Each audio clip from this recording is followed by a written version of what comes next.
Guys welcome to another blog. আজকের ব্লগটা শুরু করছি একটা গুড নিউজ দিয়ে।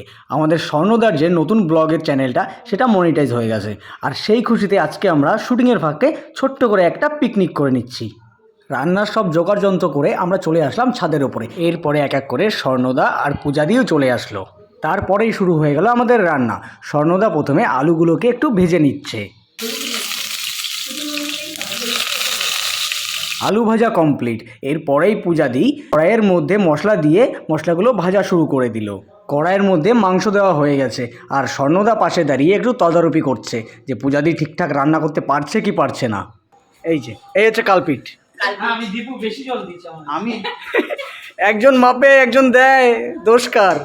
মাংস কষানোটা প্রায় শেষের দিকে। এখন আমরা একটু একটু করে জল দিয়ে মাংসটাকে সেদ্ধ করে নেব।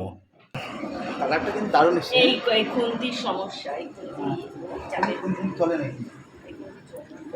আজকের এই মিনি পিকনিকে আছি মাত্র 5 জন, কিন্তু মাংস হয়েছে অনেকটা।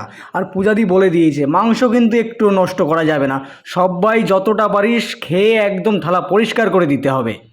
রান্না বান্না সব কমপ্লিট হয়ে গেছে। এবার আমরা যে যার মতো বসে পড়েছি প্লেট নিয়ে খাওয়ার জন্য। প্রথমেই নিয়ে নিলাম ভাত, আর তার সঙ্গে একটু ইঁচড়টা কিন্তু এখানে রান্না হয়নি, ইঁচড়টা জেঠিমা নিচ থেকে রান্না করে পাঠিয়েছিল। প্রথমে ইঁচড় থেকেই শুরু করলাম। ইঁচড়টা মেখে একটু খেতেই ওফ কি স্বাদ! জেঠিমার হাতের রান্নার তো কোনো তুলনাই হয় না। চিকেনটা গরম ছিল, তাই রান্না হয়ে যাওয়ার পরেও আমরা কেউ ধরিনি। এখন স্বর্ণদা নিয়ে আসলো। আর তারপরে এই দীপুরেই ফাজলামি, ওর তো ফাজলামি না করলে চলে না, যে কোনো কিছুতেই ফাজলামি চাই আর চাই। এবার পালা পূজাদি আর স্বর্ণদার হাতের রান্না করা স্পেশাল চিকেন। এইবার একে একে সবাই যে যার মতো যে যার পিস যেটা ভালো লাগে সেটা নিয়ে নিলাম আর খাওয়া শুরু করে দিলাম। জিভ বের করেছে। লালা ঝরবে, এত সুন্দর বানিয়েছে আমাদের স্বর্ণদার পূজাদি।